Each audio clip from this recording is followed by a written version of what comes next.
SwayamPrabha. Digital India. Educated India.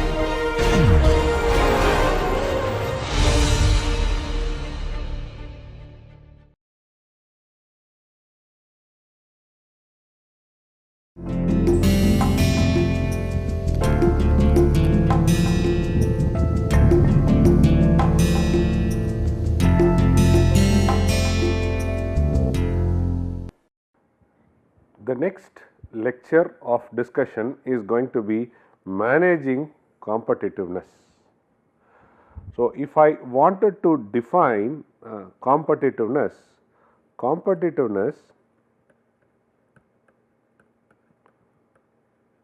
according to dictionary is nothing but relating to, or we can talk about it is characterized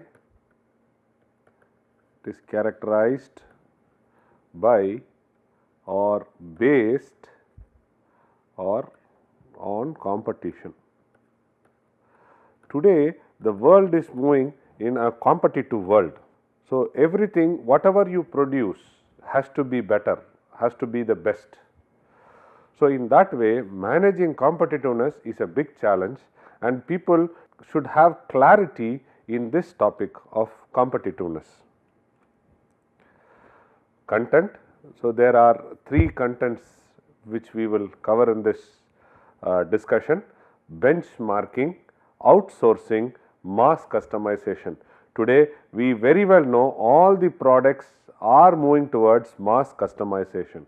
When we talk about mass customization, the batch size is going to be one product only. That means to say no two people will have a same product. They can have a similar product, but it will not be a same product. But today we have same products, people try to wear of different structures and different requirements. And outsourcing is one thing which is now picking up in a big way. People are looking at reducing the cost. So, reducing cost and reducing manufacturing lead time, manufacturing lead time. If they wanted to do this, people have started doing outsourcing. Today big companies are started going towards complete outsourcing and of parts and do only assembly at their company end, wherein which there is lot of trade secrets and strategies which has to be maintained so that the quality of the product is not sacrificed. So, in this we will see benchmarking, outsourcing and mass customization. What is benchmarking? Benchmarking is a way to go backstage and watch another company's performance from the wings, where all stage tricks and hurried realignments are visible. So, benchmarking means you are trying to compare with the other product and set his product specifications as standards for you and start trying to make exactly what he has made, and then you will try to put your specification such that you can make your product competitive to the existing product. Benchmarking means you are trying to refer it with a standard, and this standard is set by you, or you give a product specification like X, Y, Z. These are the specifications, and you will try to make your product to exactly those specifications. That is benchmarking, and the X, Y, Z specifications are another company's one. When you try to make your product to that X, Y, Z specification, now you will know, okay, how do I make it more competitive? Improve the specification X, Y, Z further and get it done. So, if you put it in a block diagram, what is our performance level? How do we do it? What are other performance levels? How did they get there? And this is what you will try to see go back and forth. What is ours, what is theirs, and then you try to put a creative adaptation. then that leads through breakthrough performance. So, after you know where you are, you have seen whoever is successful in the market, and you also see how is he successful in the market, and then you put some creative adaptations, and after doing so there is a breakthrough performance. In benchmarking, there are two types of benchmarking. One is called as internal benchmarking, the other one is called as external benchmarking. Internal benchmarking are benchmarking which is happening within the factory, within end premises where the product is getting developed. That is internal benchmarking. Suppose what is happening, there are 3 stations in an assembly line, station 1, station 2, station 3. Okay, a conveyor belt keeps moving in this direction, and when the product gets assembled here and goes to station 2, they find out at station 2 there are lot of rejections or rework. So, now what they do is they try to look why is this happening at this station 2. So, the possibility can be the fixtures existing in this station is not up to the mark. 2, the input which is given to this station is not up to the mark. So, input is produced by station 1. So, now current specification can be this is current, and now what they do is they go for a revised one and then ask to meet this specification. So, this is what is internal benchmarking. They find out and then they give a revised one, and this one will try to reduce the rejection here or rework here such that the line efficiency is improved in terms of quality. So, this is internal benchmarking, and external benchmarking is you try to look at another similar product developed by some other company, find out what is the success and then start doing it. So, that is external benchmarking. See, it is pretty interesting. I was running a short term course, and the course title was Product Design and Manufacturing. So, I developed this course and I offered it as a short term course in a QIP mode, Quality Improvement Program, and AICTE colleges faculty members were invited. I did lot of homework. 6 months I have been working on this, gave enough of advertisement, reached out to more people, but ultimately when I ran this course I got only the 30 to 40 faculty participation in this course. So, I went back, looked into what was my failure, and like me there are other faculty members who run a similar course, but it was very successful. So, then I found out what is the secret they did and made their course more popular. Then I came back, revised my course, and then added some more USP to my course, and when I offered it on the next time, I got to see lot of success. I got 100 participants coming for my course. So, that is external benchmarking. Okay. And so, further distillation if you want to do in this, you can call it as process benchmarking, performance benchmarking, and strategic benchmarking. The process does not mean only machining process, any process you can start doing it. It can be a service also, by the way, it is can also come in the process benchmarking. When we talk about process benchmarking, the demonstration of how top performing companies accomplish the specific process, that is what first we have to see. Such benchmarking is gathered via research, survey, interviews and site visits. So, that is why you see big companies as part of their corporate social responsibilities, they always organize industrial tours for outside the company, and they allow the outsiders or even foreign country people or school children to come to their factory and look at their good practices. Okay. So, such benchmarking is gathered by interviews and site visits. By identifying how others perform the same functional task or objective, people gain insight and ideas they may not otherwise achieve.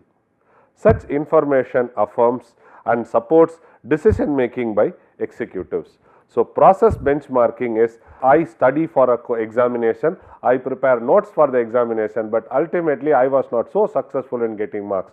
I asked my friend how did he prepare, he gave me some tips, then on those tips I added my much more stringent norms, and I performed very well. I won in the examination. That is process benchmarking. The process of studying is benchmarked. It has been a long struggle while teaching, please do understand, while teaching is a very competitive business, and many faculty members prepare one class notes and they keep going for several years. But please do understand, as years change by, the input who come to us, the students, their intellectual capabilities also enhances, their concentration level decreases, their self-reading capability increases. They need mentorship and not teaching.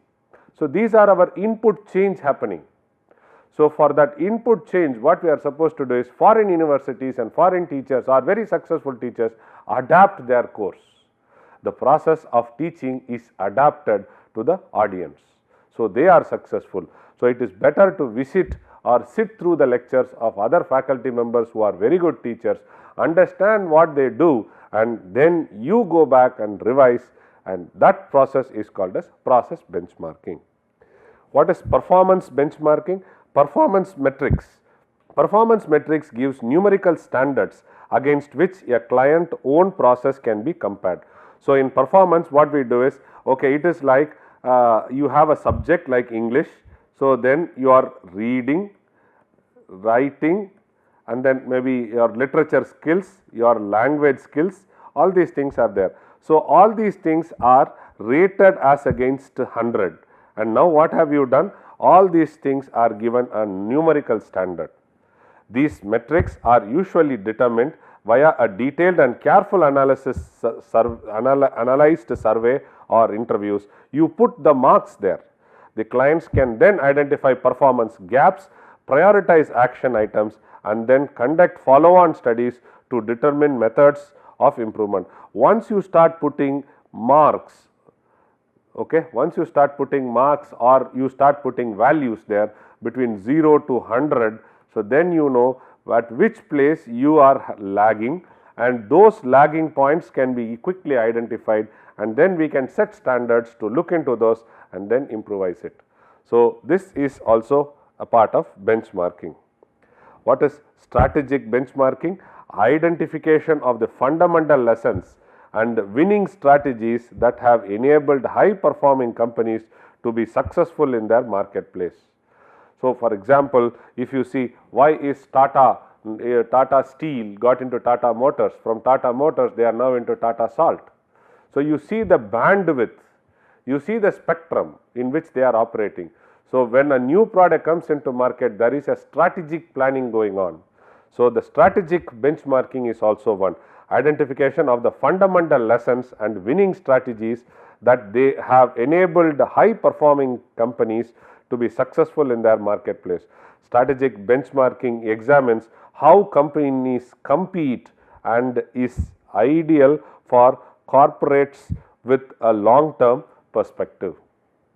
Okay. So, for example, when I was a small kid going to school, Nestle was a company which introduced Maggi as a product which came into existence when I was in school. So, Nestle decided they know that India is going to be a huge market for them, and at that point when I was a kid, in India there was nothing called fast food restaurants or fast foods. So, they came and they started a company Maggi, and what they did was they just went to all the schools where and started distributing Maggi free packet to children who are less than 10 years only. Okay. So, because they knew their customers are going to be children, because these children will have an impact on their family and the family will start buying those products. So, that is how they started having a strategic plan in their business. It was a long, they gave free samples, and it was not once, they used to give it every fortnightly at the school, and this was done for 3 months time. Moment we started enjoying the flavor and the mother started understanding the ease of preparing the food, then Maggi stopped giving free and they started entering into the market. And this was a strategic plan, a long-term plan. Today, Maggi is very well accepted by almost everybody in this country. They entered when fast food was a challenge in the country. Today, it has become part and parcel of our Indian breakfast is Maggi or dinner is Maggi. Okay? So, that is strategic benchmarking. So, what are the essence of benchmarking? The essence of benchmarking is the continuous process. Benchmarking is not only, it is not done only once and then you keep quiet. You have to keep on be revising it, right? You have to keep on be revising. The example what I gave for a teacher is the input keeps on be changing. The amount of exposure for the children today are very high. The YouTube has become a common teaching platform or learning platform for the children, let it be school going or let it be college going. So, YouTubes are becoming more interactive. The message is conveyed in a very attractive manner within 10 minutes. So, now you should understand, if you want to make your class much more interesting than YouTube, how have you to prepare your class? Okay. So, that is, and this every time you have to revise, you have to change. If you keep following the same set of class notes, you will not be able to be a successful and a popular teacher. Okay. So, benchmarking is a continuous process. Today you have achieved something and after some time you have to quickly go back for the achievement whatever you have made, again you do a similar benchmarking, and many a times benchmarking will not be within your reach. You have to do benchmarking maybe from another country, from some different part of the world, maybe some other strategy what a biologist used, a mechanical engineer should use. So, benchmarking should happen crisscross, and benchmarking is a continuous process. Okay. So, we compare to companies. Here I am predominantly talking about companies, but benchmarking can be done across anything. Keeping your house clean, benchmarking can be done. My house is already clean, how do I make it much more cleaner? Again you do a benchmarking. How frequently you can clean the house? Benchmarking. What device you do so that you reduce, or what strategy you do such that you reduce your searching time for key or pen, anything in your room or in your house. So, benchmarking. Okay. So, the essence of benchmarking is a continuous process, please keep that in mind, of comparing a company strategy, products and process with those of the world leaders and the best in class organization. Best in class organization, sometimes if I do it in mechanical engineering, maybe the best in class is not there in mechanical, but it is available in chemical. So, I have to look at these fellows and then do a benchmarking. Many purpose is to learn how the achieved excellence and then setting out to match and even surpass it. So, when you do a benchmarking, it does not mean you are trying to compete with the same company and produce the same thing what the other company produces. If you do that, then you have failed in the business, because that company which is very successful has a set of customers. So, when you do benchmarking, you have to understand and you have to cross that fellow to and go ahead. And when you do benchmarking, you need not do with one company, you can do with many companies, try to pick up the best out of them and then you try to excel. Okay. Main purpose is to learn how the achieved excellence and then setting out to match and even surpass it. The justification lies partly in the question, why reinvent the wheel if I can learn from someone who has already done it. This is a very, very important thing which everybody should understand today. You should understand this today, because when today's world moves on team excellence, team success. So, when you talk about team success, you should never start saying that I will learn from the zero and start moving it. It is better you take what is existing and you critically analyze what is existing, why did it fail, and you understand the failure points, start attacking the failure points rather than starting it from zero. This is very important. In today's scenario, it is very important. So, that means to say your search for database and getting relevant data has to be very genuine. However, benchmarking is not a panacea that can replace all other quality efforts or management processes. This is one of the tool, but it is not the, by doing this it does not mean all other tools can be sacrificed. Process of benchmarking. So, organizing the benchmark adapts the process to best fit their own needs and culture. Number of steps in the process may vary from organization to organization. There are 6 basic steps which are corely involved for benchmarking process. First, what to benchmark you should know.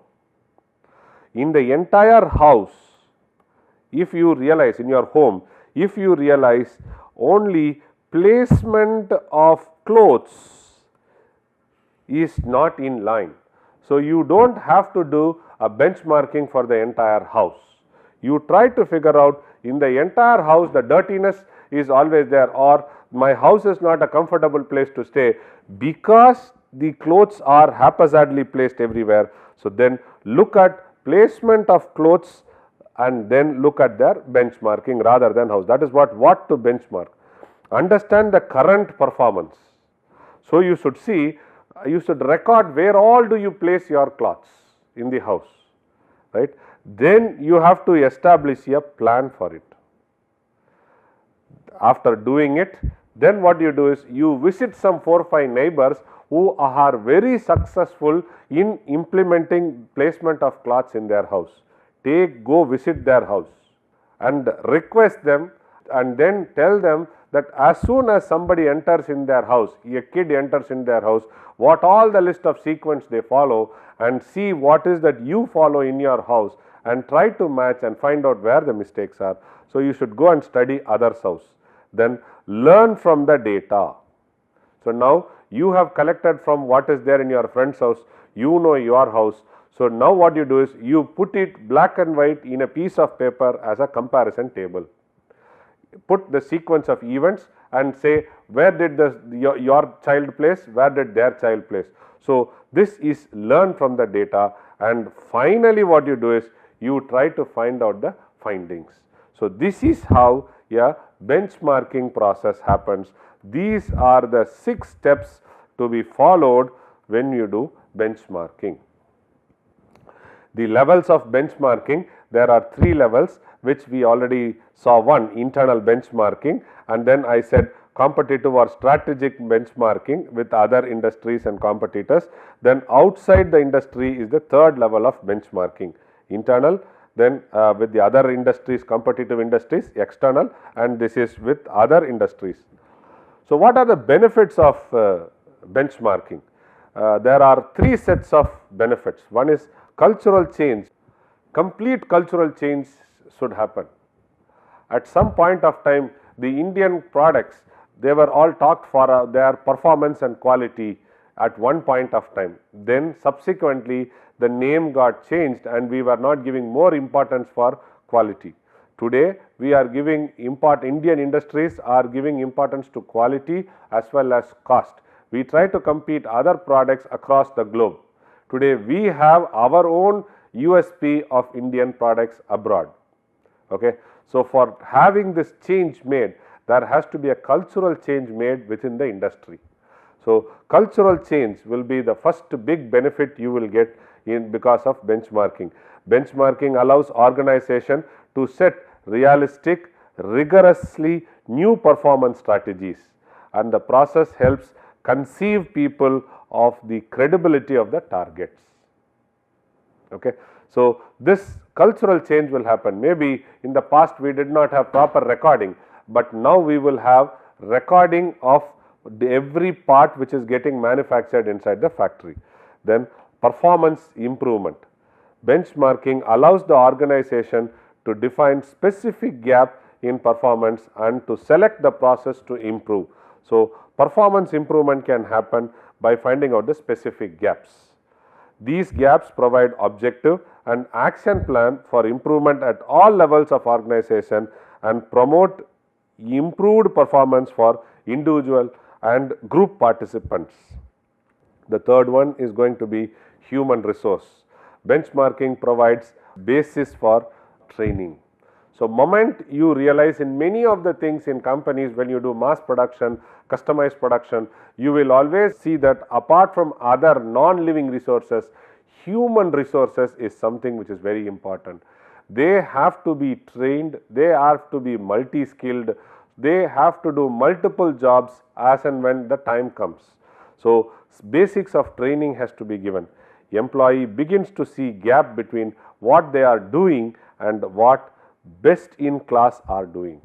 Okay, what they are doing and what best in class are doing. So, this tries to give me a gap and human resource learns from that. Closing the gap point out the need for personnel to be trained to learn techniques and problem solving and process improvement. Problem solving skills is something which is lacking today. Problem solving skills, or I will put it as solvers. Problem solvers are something which is missing up today. That is why people always look and say we should have a design thinking. Okay. Design thinking means you have to understand the state of the art, and then you have to excel from the state of the art and start preparing yourself towards excellence. So, today's world we need lot of problem solvers. Outsourcing.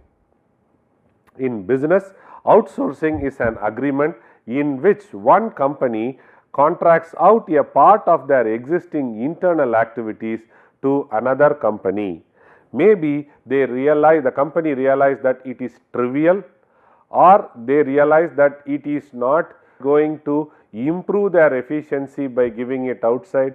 Third thing is they have a huge challenge in producing the part internally in their company. Fourth, the machinery required and the fixtures which are required may occupy lot of space, and it might be maintenance intensive. So, then the company decides that this parts can be outsourced. So, before outsourcing, the company standardizes the part and it provides every support to the outsourcing fellow, so that they try to get a reliable product. In business, outsourcing model is becoming very common today. Okay.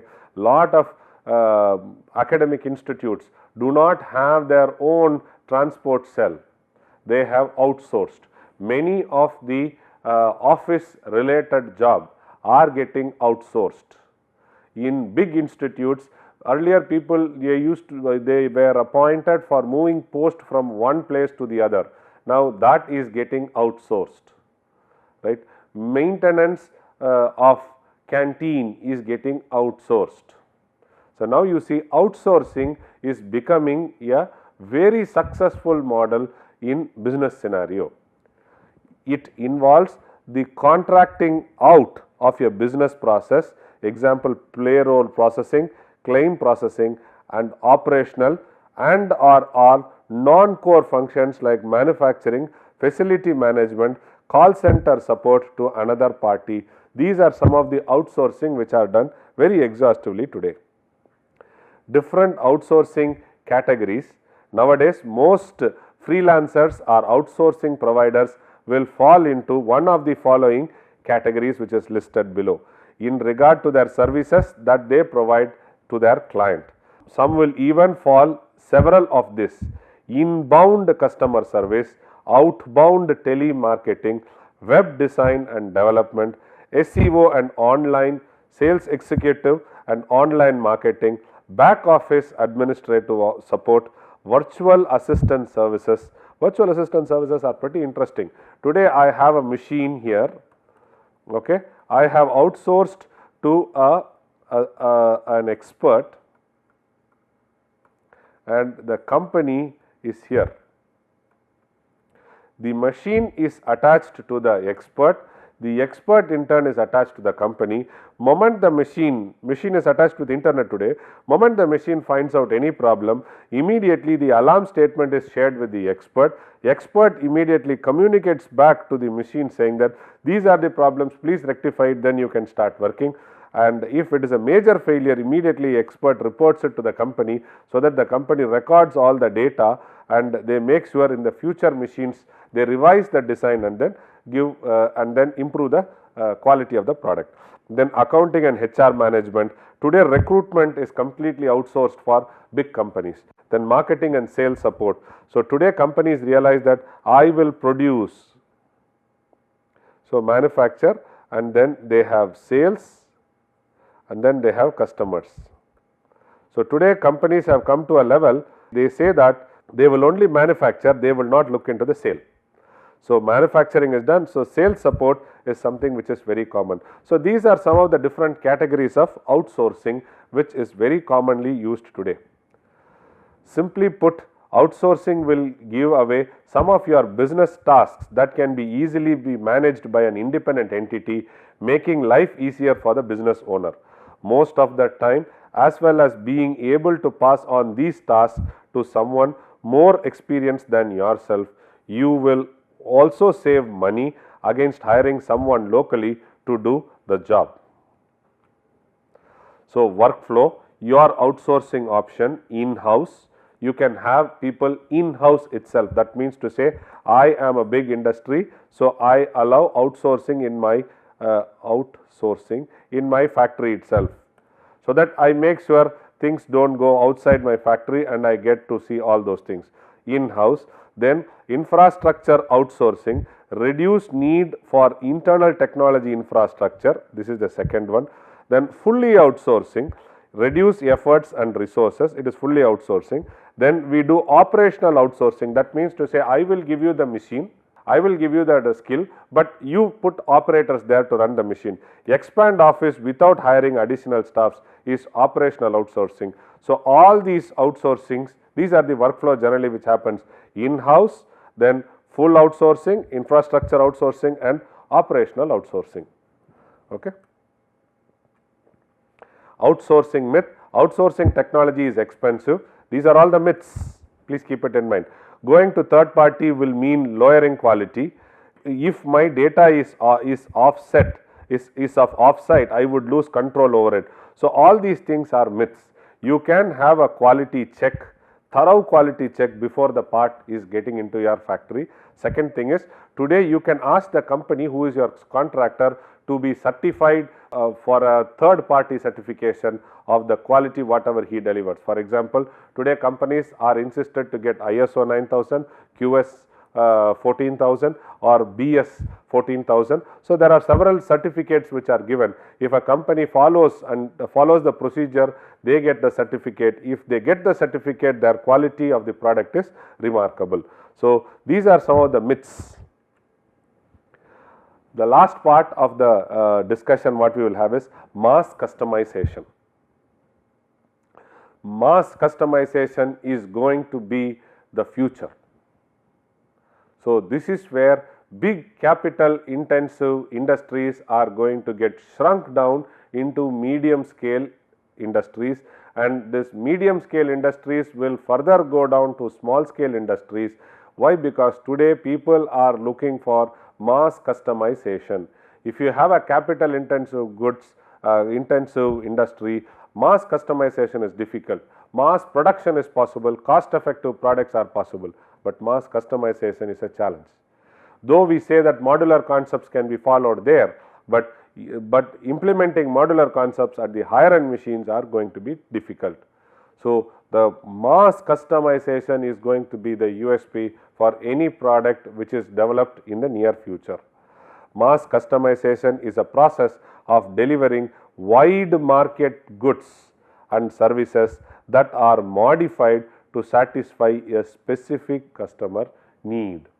For example, you would like to buy a car or a scooter wherein which you would like to decide the steering, handbar, steering, you would like to decide the wheel, you would like to decide the color, you would like to decide the shock absorber, you would like to decide the seat, you would like to decide the storage space.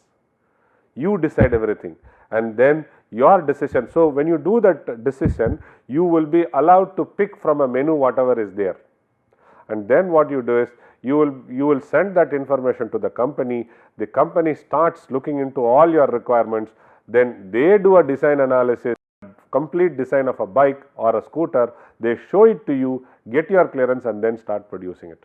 So today they are looking for mass customization, or the other word people talk about is inclusive society.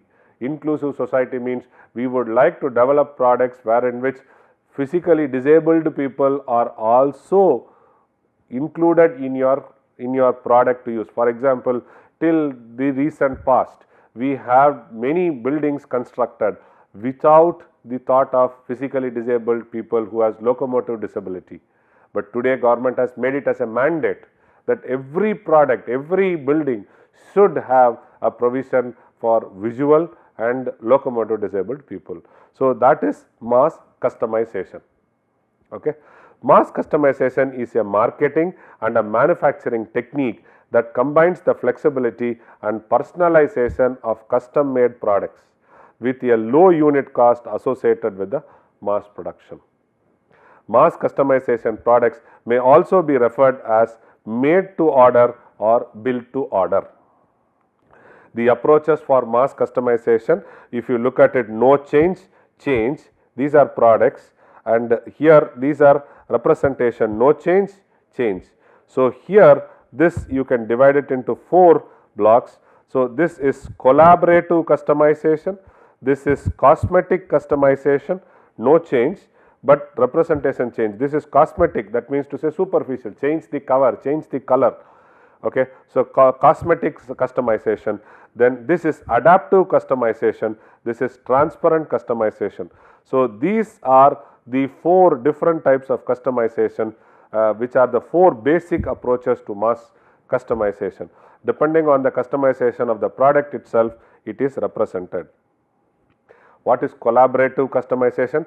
Collaborative customization talks to the client to help them recognize what they need, to recognize factors that will fulfill those needs and to create customized product following those guidelines. So this is collaborative customization. Adaptive is business that follow the approach of adaptive customization offers one standard product to the customer along with a few customization options. Okay. So this is one standard product you give with some options. For example, you are given a shoe, and in that shoe you can be given a pad which is there, wherein which it can try to accompany some small variation in the foot. This approach makes sure that the product is designed in a manner that it can be customized by the end client with absolute ease. So they do it at their end. So mass customization before was mass production. So now it is one way, it is towards customers, right? This is before mass production. So company produces, the customer has to accept. Now what has happened? Mass customization has happened. Company interact with the customers, they understand what they want, they get into dialogue and they start producing whatever it is. So now you see the amount of flexibility required in the products, in the parts which come inside, in the machines which is used, and the skill which is there with the laborer. Cosmetic customization. Cosmetic customization advertise a standard product differently to different group of clients. For example, a product which is sold in India will have a different way of showing it. When it goes to abroad, they do some customization to get it done. This approach works well when clients uses the same product but wants them to represent differently. For example, today if you see, there are a lot of bottling companies which write the name of the company in their own vernacular languages. The cosmetic customization. Okay. Transparent customization. Transparent customization deals with providing customized product to individual clients without telling them that the product are exclusively produced for them. This approach works in case where the customer does not want to repeat what she needs instantly, or when clients' needs are predictable or obvious. So this is transparent customization. So the advantage and disadvantages of mass customization. Advantage: customer participation is more. Disadvantage: requirement of highly flexible production technology. This is a challenge. Customers are more pleased. Difficult in achieving efficiency. Customers, so you can't think of trying to get the utility, mission utility for 80% and 90%, because many a times you have to prepare, you have to put fixtures for the product to be produced. stronger relationship between company and the customer, requirements of strong direct to customer logistics systems. So, rather than coming through the service engineer, the company will directly talk to the customer and try to understand what they want. Elimination of scrap quantities, higher warehouse cost will be there. So, when you do mass customization. To recap whatever we have covered in this topic, we have seen what is benchmarking, different types of benchmarking and its level. There are 3 levels. What is outsourcing, myth and reality in outsourcing, what is mass customization and various approaches for mass customization. So, task for the students is try to make a prototype of a pencil pen pouch, right, by understanding customer's voice.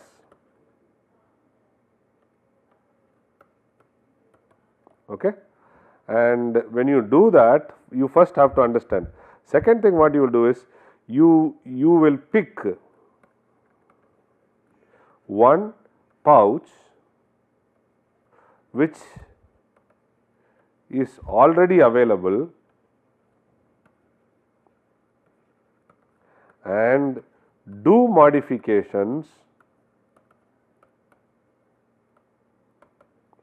to meet the above requirement.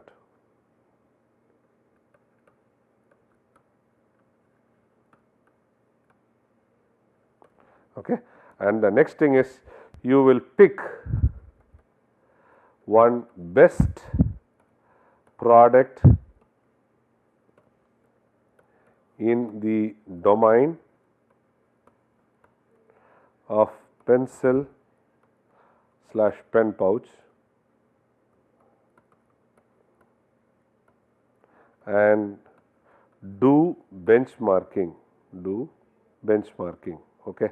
So, if you go back and see your quality function deployment, what we covered, QFD will have benchmarking. Okay. Once you do benchmarking with a competitive company, then only you can try to go, you can produce out. So, QFD, you can go back to the QFD lecture and see house of quality. So, this is a recap about our course, whatever we have studied. So, the following aspects are covered in this course: product characteristics we covered, product design process and costing we covered, value engineering, creativity, patterning we covered, design for X, rapid prototyping, 3D lab demonstration we showed, manufacturing systems, plant layout, software demonstration was shown, computer integrated manufacturing and reverse engineering, at last competitive management. These were the topics which was broadly covered in this course. Thank you very much.